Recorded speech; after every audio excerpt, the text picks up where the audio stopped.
Bem-vindos e bem-vindas ao nosso canal Teoria Social Latino-Americana. Para quem não me conhece, eu sou Rafael Seabra, professor de Ciências Sociais Latino-Americanas na Universidade de Brasília. E hoje eu vou fazer um vídeo que eu já estou devendo ele faz um bom tempo, que é sugerir algumas leituras sobre pensamento ou sobre teoria social latino-americana. Fica aí depois da vinheta que eu vou explicar e vou indicar alguns materiais, tá bom?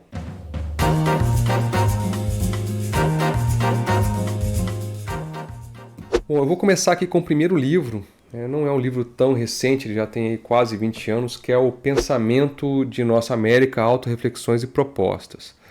Tem um porém nessa lista de materiais que eu vou indicar que praticamente todos, eu diria que 90% deles estão em espanhol, que é uma debilidade do nosso sistema editorial. A gente publica qualquer coletânea sobre autores das ciências sociais europeias ou dos Estados Unidos, porém a gente esquece de traduzir alguns dos nossos autores. Tem coisa traduzida, mas eu não vou comentar nesse vídeo. No próximo eu posso fazer só indicando. Nesse livro, do Roberto Fernandes Retamar, cubano, faleceu tem alguns anos, e tem um vídeo aqui no canal sobre ele. Esse livro ele é resultado de um curso ministrado no Claxo, em 2006. E nesse curso, o Roberto Fernandes Retamar ele vai traçando alguns caminhos, o itinerário do nosso pensamento, da nossa reflexão própria. Então ele vai começar com a ideia de emancipação, como que o ideal de emancipação impôs uma forma de reflexão própria, lá com Bolívar, com Francisco de Miranda, entre outros desses libertadores da nossa América. E não é só um conhecer, é um conhecer para libertar. Então, o fio desse livro aqui é a libertação americana, é um ideário de primeira e segunda independência. Depois ele segue na difícil construção de nações, e passa por alguns autores centrais, o Alberdi, o Sarmiento, entre outros autores, vão ser muito importantes nessa trajetória. Um terceiro momento, ele passa pela questão da Revolução Mexicana, a primeira Revolução Americana do nosso século XX, e as consequências dela, o quanto que essa Revolução Mexicana, ela coloca não só as massas na história, mas coloca de novo o ideal utópico, o ideal de um pensamento próprio, de uma reflexão, de uma autorreflexão. E aí surgem nomes como Vasconcelos, o Mariátegui, o Ugarte, entre outros autores nesse contexto, Ezequiel Martínez Estrada, e ele sempre faz um diálogo muito interessante com a literatura também. E tem uma linha nesse processo muito marcada pelo pensamento do José Martí. Então é um livro muito influenciado pelo José Martí, e nesse sentido ele abre ali com o final do século XIX, e nesse terceiro momento aí com a Revolução Mexicana, a questão do anti-imperialismo. E ele segue uma quarta proposta, que é justamente o pós 1940-50, que é justamente essa compreensão mais clara do papel do imperialismo aqui na nossa América, e como que alguns pensadores vão trabalhar com essa ideia de libertação a partir da Revolução Cubana, que ela dá um outro salto de qualidade na direção do que ele chama de segunda emancipação. De novo, Martí é uma figura muito presente nesses capítulos finais, mas ali ele faz uma discussão muito profunda com Leopoldo Sea, com o Darcy Ribeiro, e tem um terceiro intelectual que eu não me recordo agora, mas é um livro assim, simples, ele tem pouco mais de 80 páginas e eu acho que é uma boa introdução. Outro material que eu trago aqui é esse livro aqui, organizado pela Adriana Arpini e a Clara Khalife de Bertranu, Diversidade e Integração de Nossa América, o volume 1, que trata aqui de Independência, Estados Nacionais e Integração Continental, 1804 a 1808. É um livro que eu descobri por indicação de uma colega, a Flávia Lessa me indicou quando a gente estava montando o nosso curso de Ciências Sociais. A gente ia aplicar, a gente ia ofertar a disciplina de Ciências Sociais Latino-Americanas 1 pela primeira vez, e na busca de materiais a gente acabou deparando com esse aqui. Ela me indicou, eu fui atrás, consegui comprar esse livro, não foi fácil comprar esse material, e ele é muito bom porque ele é resultado de um seminário que aconteceu na Universidade de Cujo, na Argentina, ali em Mendoza, e trata, né, de um processo em que como que o nosso pensamento, as nossas teorias, elas vão sendo consolidadas, elaboradas, na verdade, né, desde o processo de independência. Assim como esse do Roberto Fernandes Itamar, o da Clara Halif e da Adriana Arpini, ele também começa com os processos de independência. Então isso é bastante significativo para pensar nossas ciências sociais. Então passa, né, pelo Toussaint Louverture, pelo Simão Bolívar, José de San Martín, Bernardo Monteagudo, o Simão Rodrigues, Flora Tristan, o José Martí, claro, né, mas também o Andrés Bello, Juan Bautista Alberdi, o Francisco Bilbao, José Maria Torres Caicedo, Juan Montalvo, Eugênio Maria de Hostos e, inclusive, o Joseph Antenor Firmin, né? Esse é o volume 1, é um livro bem denso e depois tem algumas indicações de como trabalhar esse material em sala de aula. O segundo volume, né, ele vai aí de 1880 a 1960 e também segue, né, uma mesma direção. E aí entra, né, um coordenador aqui, né, o Marcos Olhara, que é um argentino também, eu gosto muito dos textos dele. E aqui você trabalha com outros autores um pouco mais contemporâneos. Começa com o Rodó, passa pela Clarindo Mato de Turner, o José Henreneiros também é uma figura presente, o Mariátegui, Carlos Vaz Ferreira, Angélica Mendonça, Manuel Ugarte e vai até, né, o M. Césaire, né, passa também pelo Ernesto Che Guevara, Eva Peron, Silvio Safala. Então, assim, é um livro bastante completo. E o terceiro volume, né, que vai dos anos 60 a 2010, a construção da unidade latino-americana, alteridade, reconhecimento e liberação, né, ou libertação. Também tem alguns autores aqui, um pouco mais contemporâneos, né, mas começa, se eu não me engano, com o Augusto Salazar Bondy, passa pelo Darcy Ribeiro, passa pelo Paulo Freire, Roberto Fernandes Retamar, é um autor comentado aqui e o texto é muito bom de fato, Leopoldo Ceia, o Arturo Andrés Roig, quem mais aqui? O Raul Fournet Betancourt, que é muito bom, é um cubano que vive na Alemanha, o Angel Rama, Rigoberta Menchú, Horácio Ceruti Gutberg, Rodolfo Walsh, e se eu não me engano passa também, o Dussel está presente, né, nessa coletânea, o Eduardo Galeano, enfim, é um livro que essa trilogia merecia, né, merece uma tradução aqui no Brasil. Eu uso esse material em sala de aula. Eu realmente uso esses livros em sala de aula. Um outro aqui que eu acho que é importante, depois eu vou falar desses dois aqui, que são um pouco mais recentes, é esse aqui do Eduardo Devers Valdez. É um livro dos começo dos anos 2000, ele preparou ele ao longo dos anos 90, e ele vai aqui de Ariel do Rodó até a CEPAL, 1900 a 1950, e ele não trabalha com autores diretamente, ele vai buscando aquele espírito de época. Esse livro aqui tem uma contribuição que eu acho interessante, que é a noção de que a nossa reflexão social, ela segue um pêndulo, claro, não é algo muito rígido, entre modernidade e identidade, né? Então, os nossos intelectuais, as nossas intelectuais estão sempre se perguntando, né, sobre essa busca da modernidade, o que é o ser moderno, e ora, né, se pergunta sobre o que nós somos, né, qual que é a nossa identidade. E isso, claro que não são dois extremos, né, de um tipo de análise sociológica, social, antropológica, política, econômica, mas são realidades que se cruzam, mas a tendência é que em certo momento uma fique mais vigente e a outra fique um pouco mais sombreada, né?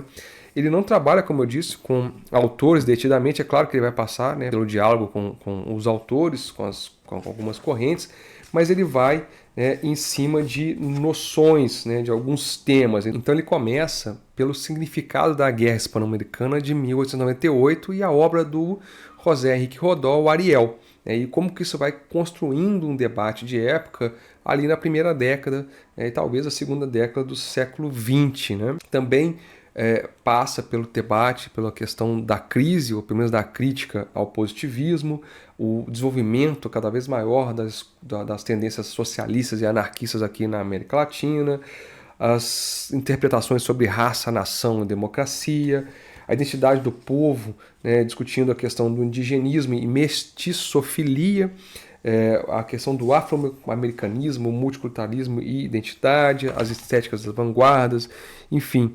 E também a questão da construção aí nos anos 30 para os 50 de um nacionalismo, ou pelo menos de uma identidade nacional, desde uma identidade econômica, né? Ou seja, o que é o atraso, o que é o subdesenvolvimento, e a partir daí ele vai discutindo como que essas correntes de ideias, essas temáticas, elas vão ganhando força e definindo mais ou menos o que é a nossa teoria, ou seja, indicando para nós quais são os nossos problemas sociais de fato, né, as nossas questões sociais, que eu acho que falta muito essa discussão aqui no país. O segundo volume, né, também o pensamento latino-americano do século XX, do Eduardo de Vez Valdez, ele não tem a data aqui, mas ele vai de 1950 a 1990. Então ele pega, né, o desenvolvimento da CEPAL, que realmente é um marco, né, quando se constrói a Comissão Econômica para a América Latina e Caribe, e todo um debate que continua aquilo do volume anterior, que é a identidade econômica, né? O que é o subdesenvolvimento, o que é o atraso, o que é a condição periférica.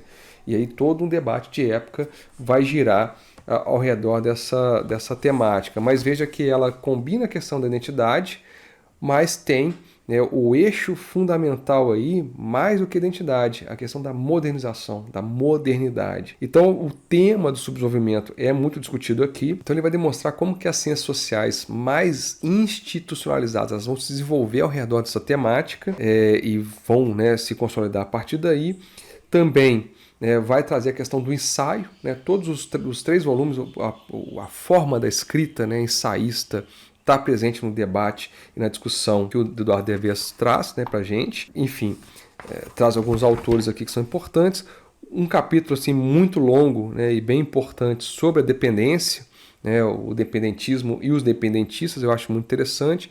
Também passa pela construção da filosofia da libertação, é um capítulo também interessante.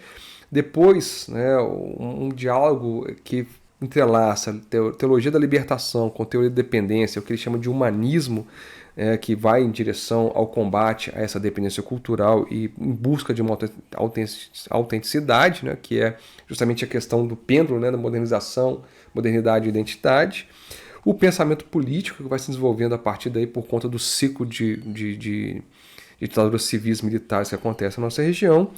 E, né, no final, o problema da questão da segurança, ou seja, da doutrina de segurança nacional que se elabora lá nos anos 60 e 70, que vai sendo combinado com a entrada do neoliberalismo e como que isso, de certa forma, faz com que haja uma espécie de paralisia, ou pelo menos de um bloqueio, né, de um pensamento mais latino-americanista, né, e como que, ao final disso, aí por volta dos anos 80 e 90, de novo, o tema da democracia e da renovação, ou seja, os processos de reabertura política e de redemocratização das nossas sociedades vão pautar o debate da nossa identidade e, ao mesmo tempo, também da nossa modernidade. E aí você tem um terceiro volume, que já trata, né, os anos 90 propriamente, porque ele vai escrever isso nos anos 90 e publicar no começo dos anos 2000, que está aqui, né, entre a modernização e a identidade de novo, né, que é a discussão, e outra vez ele traz alguns temas que vão se tornando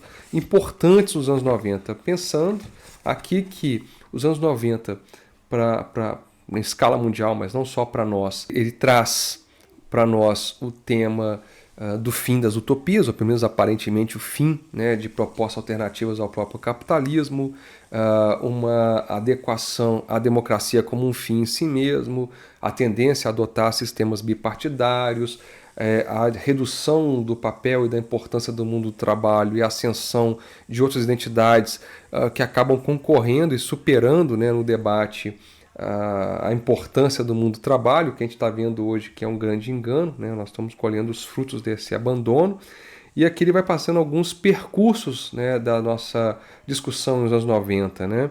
Então ele vai falando assim, um pouco sobre identidade, democracia, direitos humanos, que é algo também que nos anos 90 se coloca, né, de uma forma muito presente, o papel dos estudos latino-americanos, como é que está a teoria crítica em relação com os estudos literários ali nos anos 90, a questão da integração começa a voltar um pouco mais, ou seja, o Mercosul vai aparecendo ali, outras, né, alternativas, a relação da América Latina com a globalização, e aí ele vai, né, buscando, chegando aos anos 2000 se perguntando, né, se é o fim, né, do século e qual que é a reflexão utópica possível para nós.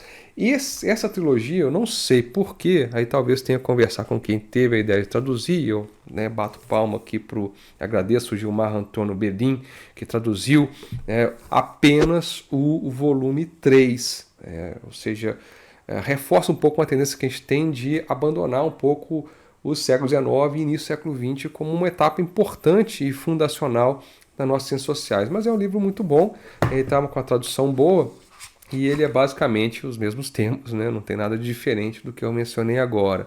Esse sim, né, dá para encontrar aqui no Brasil com uma certa facilidade. E aí eu trago outros 2 livros que são um pouco mais recentes.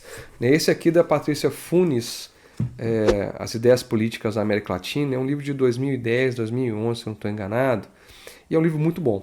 É um livro que eu acho que merecia também, merece uma tradução ao português. Ela não vai trabalhar os autores detidamente, né? Ela não vai passar pelas escolas, pelas teorias de uma forma muito detida, mas ela faz algo que eu acho que é muito interessante, que é relacionar a conjuntura política com a reflexão teórica que se desenvolve naquele contexto. O que está acontecendo que leva com que aqueles autores, aquelas autoras, tenham aquelas discussões colocadas em pauta e tenham aqueles resultados teóricos, né? Então, também ela vai começar aí uma reflexão com os processos de independência, né, na primeira parte. Então ela vai discutindo como que a soberania e a emancipação elas são importantes para a reflexão não só sobre um projeto autonomista, mas sobre o que nós somos, o que se pretende, o que é a ideia de nacional.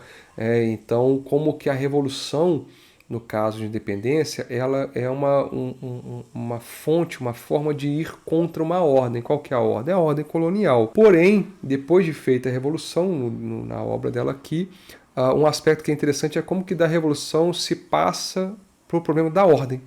Como que se organiza aquelas sociedades? Porque elas estão completamente destroçadas por uma guerra, a princípio quase que uma guerra civil, depois uma guerra de fato anticolonial, que durou aí pouco mais de uma década, né? E depois a questão de ordem e progresso, como que isso vai marcando, né, nessa ideia de ordem que eu mencionei agora há pouco, o nosso pensamento e as nossas sociedades. E como que no centenário da independência essa tendência de ordem e progresso ela entra em crise, que converge aqui com o que o Eduardo Devez Valdez nos diz também. A segunda parte, né, ela tem algo que é interessante, que é justamente a Utopia Volta à América. Por que ela traz isso para esse livro aqui, que é a Utopia Volta à América?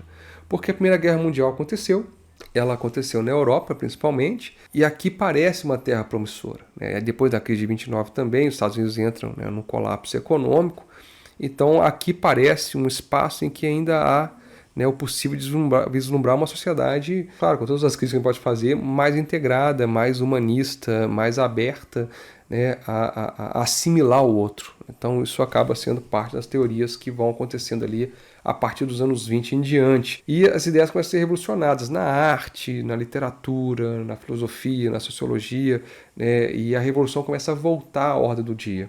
A Revolução Mexicana traz isso muito claramente como a primeira grande revolução latino-americana do século XX e que antecipa inclusive a Revolução Russa. O anti-imperialismo vai se tornar um tema muito presente, né, nessa segunda parte que ela menciona.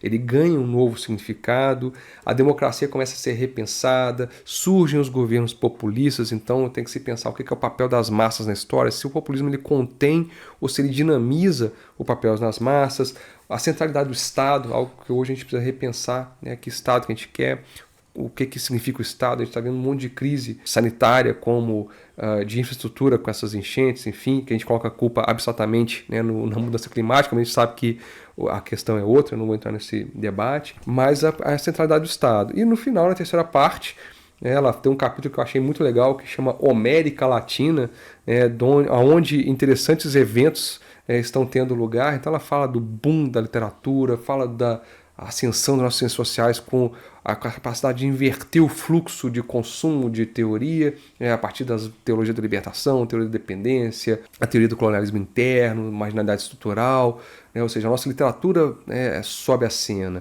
A Revolução Cubana muda, muito o cenário, a percepção que nós temos em relação ao mundo e como o mundo nos vê também, né? Então ela fala da Revolução do Terceiro Mundo, como é que isso impulsiona no contexto de lutas de independência nacional, né, na Ásia e na África, a questão do intelectual e o compromisso, como que isso volta, né, de uma forma muito clara, muito forte na nossa ciência social, na nossa ciência política, enfim. Mas depois você tem um processo contra-revolucionário muito duro, que também converge com o que o Eduardo Delvez Valdez menciona, né, que o ciclo de ditaduras civis militares acabou sendo uma forma de destruir, né, ou pelo menos de interromper um dos momentos mais ricos, né, de latino-americanização das nossas ciências sociais.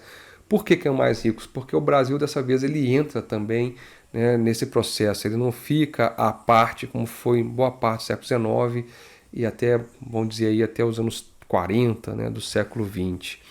E aí essa proibição de pensar a América Latina, o quanto que isso acabou dificultando que a gente tenha essa trajetória, essa percepção, esse acúmulo, e referencie de fato os nossos teóricos, não os teóricos dos outros, né? Então, o quanto que existe uma tendência nossa, felizmente, ainda de resgatar essa memória. A gente vê isso muito na América de língua espanhola, na nossa é um pouco mais preterido, né? A gente não tem muito trabalho assim.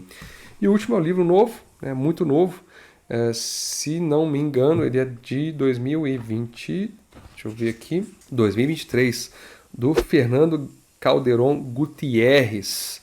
É um boliviano, que professor lá na Universidade Nacional San Martín, a UNSAM. Agradeço muito o Andrés Kossel, que me indicou esse livro para ler. Não terminei de ler ainda, mas eu li boa parte dele e eu gostei muito. Ele faz algo similar ao que a Patrícia Funes faz, mas ele faz de uma forma... Ele enfatiza um pouco mais as teorias, as correntes, os autores. Ele faz um percurso, né, sobre a história, ou seja, ele sempre situa a nossa teoria na história. Isso é interessante, porque as ideias não surgem do nada. E ao contrário da Patrícia Funes, sem demérito nenhum a ela, claro, né, todos os livros aqui têm sua contribuição, ele dá um pouco mais de atenção às teorias, às correntes e aos autores e autoras, né? Então ele vai mostrando como é que em algum momento, né, certo debate acende, outro reflui, e como que esse processo vai acontecendo. Então, em convergência com Eduardo Delvez Valdez, ele começa com o arielismo, né, com essa crise da Guerra Hispano-Americana, e a partir daí ele vai desenvolvendo, passando por poetas, né, o César Vallejo, que é um peruano, ele é mencionado aqui em um subcapítulo, passa pela Revolução Mexicana, a Reforma Universitária de Córdoba de 1918, esse debate Reforma e Revolução do Mariátegui e o Victor Raul Aya de la Torre, a questão da juventude, a política, né, algo que está muito presente no arielismo, né, que ele fala para a juventude da América, como que isso vai estar colocado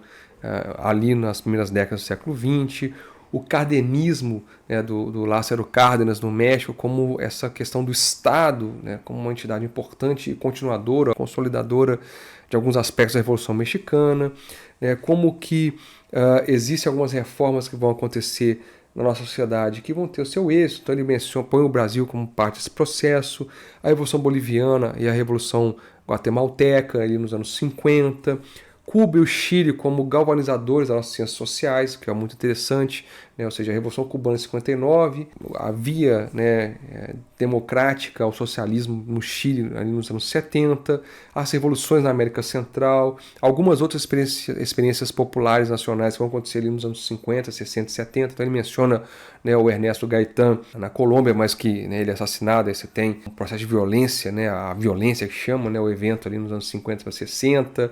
Aí a República Dominicana com Juan Bosch, que é um autor, um presidente, um intelectual que a gente conhece pouco aqui no Brasil, infelizmente, e vai passando por outras discussões. A CEPAL, né, está aqui como uma corrente, né, um grupo com o Raul Prebisch, o Celso Furtado e outros intelectuais são muito importantes.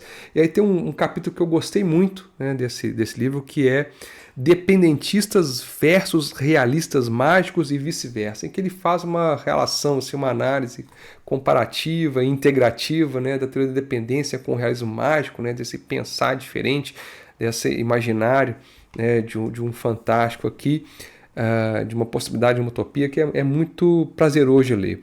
E no final ele vai discutindo a questão democrática, né? Como que a questão democrática ela está colocada para nós de uma forma muito presente, muito incisiva e quase que uma obsessão, principalmente a partir, né, do final aí da década de 70, 80 e 90, né?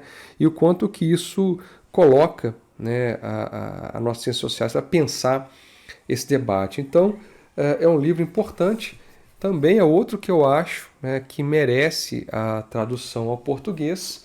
E aí, como eu tinha dito no começo, né, do nosso vídeo aqui, infelizmente, 90% deles estão em castelhano, em espanhol. E, infelizmente, alguns você consegue encontrar em PDF, mas outros ainda não é tão fácil assim encontrar uma versão digital disponível, inclusive para comprar. Não só para conseguir o acesso livre, mas inclusive para poder ter. E eu sempre acho que é importante ter uma biblioteca em casa, independente do tamanho dela, mas é sempre bom ter uma estante com alguns livros ali para incentivar a leitura. Espero que tenha gostado, eu realmente estava devendo esse tipo de material. Fiz bem espontaneamente, não preparei nenhum roteiro, fui simplesmente falando o que vinha na cabeça, o que eu lembrava, né, usando o recurso da memória. E como eu sempre digo, a América Latina existe, a América Latina insiste. Para quem assistiu, curta aqui o nosso vídeo, se inscreva no nosso canal e ajude a disseminar essas ideias. Um abraço e até o nosso próximo vídeo.